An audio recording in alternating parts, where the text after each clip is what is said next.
Hey Bass East fans, Mike Iconelli here. Just got finished the Bass Elite event on Lake Murray.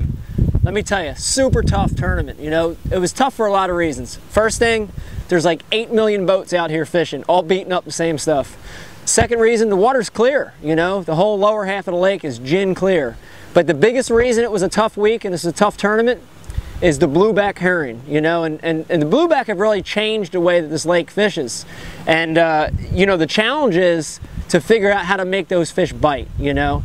So for me this week, I've really used 3 different baits, and I changed depending on the wind conditions and the light conditions. You know, every morning when it was real dark out, I would just start out with a spinner bait. You know, I used a mullet spinner bait, double willow, 1/2 ounce, silver blades, burning this thing, and when you look at it in the water, it really does look like a little pack of bluebacks. So I'd use this under real dark skies. And then you'd get a little bit kind of a sun coming out, a little bit of cloud cover, slight chop. That's when I'd switch to the hollow belly swim bait. You know, I'd fish it on a jig head. Nothing looks more real than that thing when you're throwing along windy points and that hollow belly coming through. But this week we were plagued by bright skies and windless conditions, especially the first 2 days of the tournament.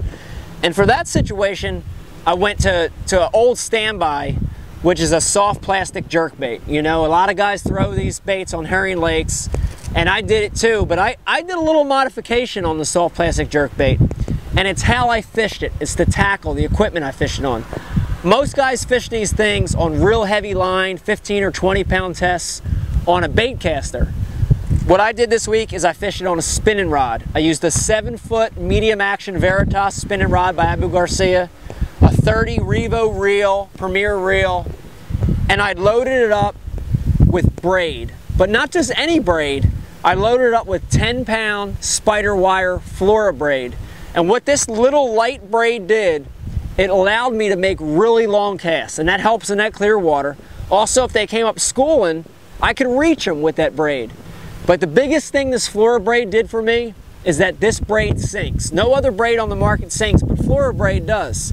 And because it sinks, it would let me fish this bait a little bit faster without the bait blowing off out of the water. So I fished 10-pound Flora braid. I used a number 8 black barrel swivel, about 16 or 18 inches of 12-pound trilene fluorocarbon, and then my soft plastic jerkbait. The other thing I did is I rigged it Texas style, but I left the hook exposed. There was really no cover to worry about, so I left that point showing, so when those fish would come up and get it, they'd eat it. So the key for me this week was really kind of matching the conditions, trying to imitate the blueback, and then taking advantage of every fish that bit. Mike Iconelli here to tell you that when the blueback bite has got you stunned, match the hatch and slow down. Bass East, Mike Iconelli.